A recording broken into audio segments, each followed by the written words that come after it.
Tom Owen is the son of the actor Bill Owen and was brought up in Brighton in the 1950s, surrounded by actors. His first big break was as a teenager when he landed the lead in the television series Freewheelers. When Bill Owen died in 1999, Tom took over his role in Last of the Summer Wine. I spoke to Tom Owen in the noisy cafe at the Everyman Theatre in Cheltenham, where he was appearing in his own production of Krapp's Last Tape.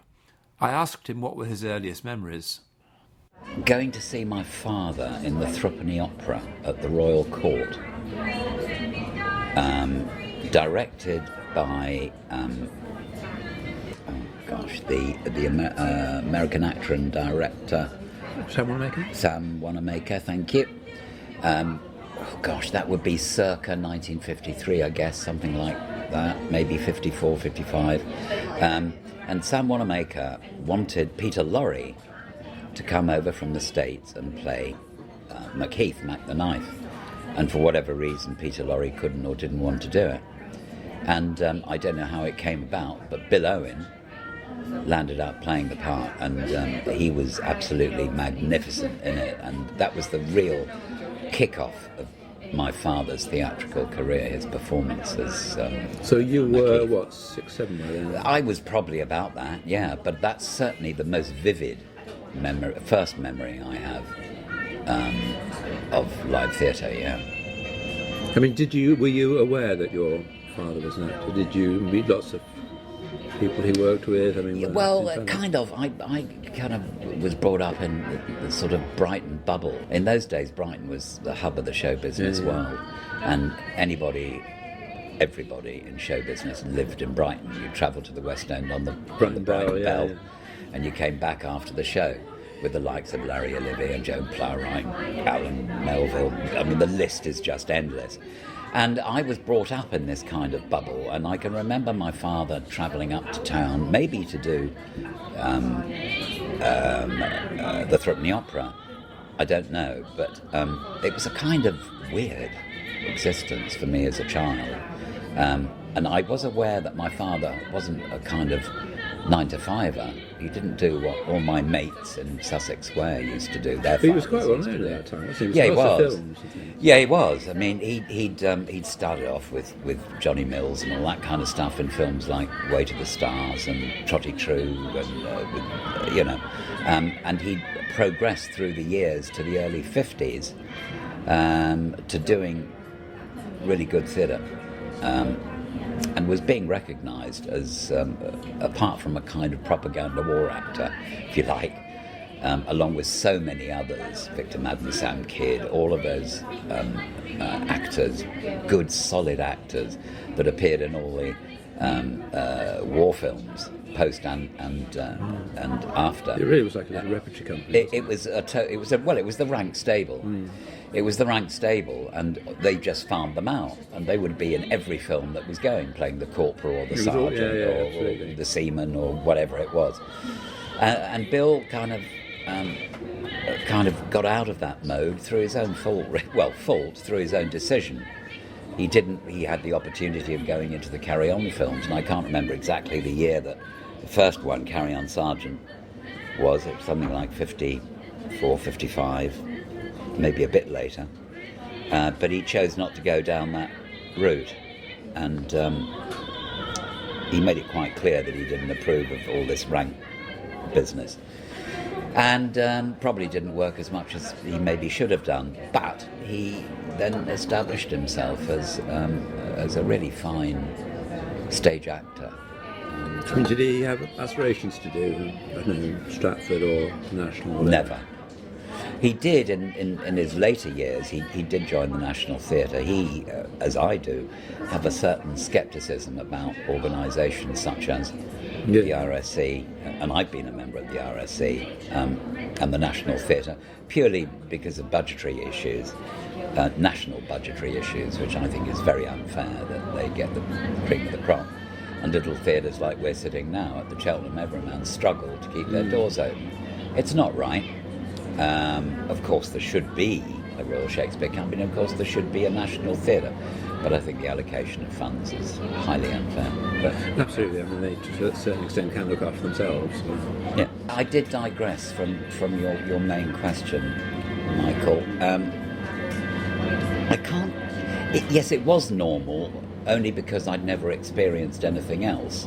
But I soon found that when I was playing in the square with my mates that had 95 fathers, that had their regular 2 or 3 holidays a year or whatever it was, I very soon realised that this wasn't normal. It wasn't. And the cocktail parties with dear Dora Bryan and Larry Olivier and Joan Plowright and thousands of others down in Brighton was not normal for a child of 6 or 7 or in formative years. Were you included or sent up to bed, or? I was shown off. Yeah, this is Tommy, and then it was time for young Tommy to go to bed and get out of the way. Not in a nasty way, but that was the way that it was. And Bill he didn't like the whole Brighton scene at all, and he went along with it because at the time he was married to my mother, and my mother loved all that kind of Brighton bubble stuff, And, the people that I met when I was young, phenomenal, really. People like Judy Garland that I was introduced to. There used to be a very well-known lawyer, theatrical lawyer, who lived in Brighton called David Jacobs. And he represented everybody that was anybody. I mean, the biggest stars in the world. And I can remember being dragged along there. And as I say, meeting the likes of Judy and a myriad of others. And that was the life I lived, which is quite bizarre. Was it sort of taken for granted either by you or your parents that you would go on the stage? Or what was the situation with that? I don't think it was taken for granted. Were you pushed on the stage when you were carried on when you were 3 months old or anything like that? No. I think my father and my mother realised that this, wasn't a good profession, and it isn't. I didn't advise my son to go into it, and nobody would really, because it's nonsense. It's stupid. Having said that, I wouldn't have done anything else.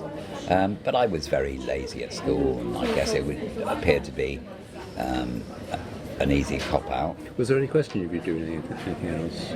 Not really, because I wasn't clever enough. I was sent to public school, which I hated, and I achieved 3 O-levels, and I can remember my father saying, "What do you want to do?" And I said, "I want to be an actor." And he said, "Well, okay, but you've got to get another 2 O-levels. We'll take you away from Lancing, but you've got to cram for 2 extra O-levels," which I did, so I got 5 in the end. And he said, "All right, now you've done that, you want to be an actor? I warn you against it, but I'll give you all the backing I can," which he did. Was it useful? Yeah, because I quickly realised as I went into the business what a talent he had as an actor. And to this day, I see a lot of the work that he's done from which I can learn, from which any actor can learn, not just because he's my father. And so he's been, even now he's gone, is a huge inspiration for me to better myself as a performer. So how did you actually get started? How did I? Bill only ever got me one job in his life. You didn't go to drama school? No. I auditioned, I think, for RADA, maybe LAMDA, I don't know, but failed. And Bill at the time was writing a musical called The Match Girls, and that was to be premiered at Leatherhead Theatre in 1965. Who was running Leatherhead then? Hazel Vincent Wallace. That's right. And he said to Hazel, he said, "Look, I've got this young boy of mine who wants to be an actor. I want him to learn the business from the bottom up." Greatest thing he ever did.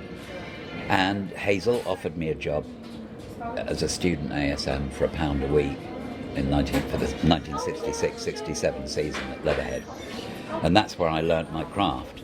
In that 1 year, really it was about 3 years truncated into one, because you worked, because Dad sent me a banker's draft for £7 a week, so I had £8 and my digs were £3 10 shillings, and anyway, but I learned everything there, which inbuilt in me a great respect for stage management. Sure. And it taught me even now, after so many years later, I'm utilising in some way, shape or form, the skills that I learnt from that year at Leatherhead. So you were at Leatherhead for what? For was a 40-week? It was a year. Wasn't it? I was there for a year. I went to, oddly enough, Bill Kenwright was appearing in pantomime at Leatherhead at the time, and he and I struck up a friendship, and my contract was over in March 68, I think, 67, March 67. And we landed up, Bill and I, sharing a flat together, and he had just come out of Coronation Street, and he was recording pop songs, not very well, as I've told them, but he was going to be a pop star, and he also went into a musical called Annie, not the Annie that we know, but another musical called Annie at the Moral Rearmament Theatre, which was Westminster. So I went, Bill got me a job there as an ASM. So I went there as an assistant stage manager, and the stage manager was a guy called Barry Busbridge, who was also a writer, and he'd written a new, groundbreaking at the time, children's television series called Freewheelers. And that was to be produced by Southern Television. Southern Television's offices were just round the corner from the Westminster Theatre in Stag Place. And Barry said, look, I'll have a word with the producer and director, Chris McMaster, and get you an interview and see what happens. Maybe you can get a couple of episodes or an episode. So I trotted along, the first interview that I'd ever had in my life, really. And I was cast as the lead in this new television series. And at the time, children's television was set as in the studio with... was this drama? Yeah. I don't remember Yeah, it. yeah. It was all Muffin the Moon and Andy Pandy. How old Bill were you and then? 18, something like that, 18, 19. And this was all, it was going to be on film. The kids were taking the lead, not being patronised by adults. It was, really was groundbreaking stuff. And anyway, I was cast as the lead, and I went on to make 52 episodes of that. And then everything kind of snowballed from there. So I was incredibly lucky, really. Incredibly lucky. Green as the grass, but that's how it panned out. And subconsciously, I was thinking, I've got to get back to the theatre. Even at that age, I had to get back to the theatre.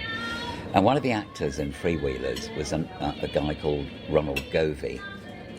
And he ran Weekly Rep in Sidmouth, the Manor Park Pavilion. And I said, I didn't know what Weekly Rep was. I didn't have a clue what it was like. And I said, look, Ron, I'd love to come down when we've got a break in between filming. And I was getting all the publicity and all from Freewheelers, and Ron said, oh yeah, that'd be great, I can advertise you, television, blah, blah, blah.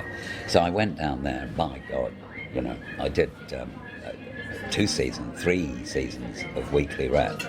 And in the same way that I learned so much as a student ASM, my God, well, you know better than anybody.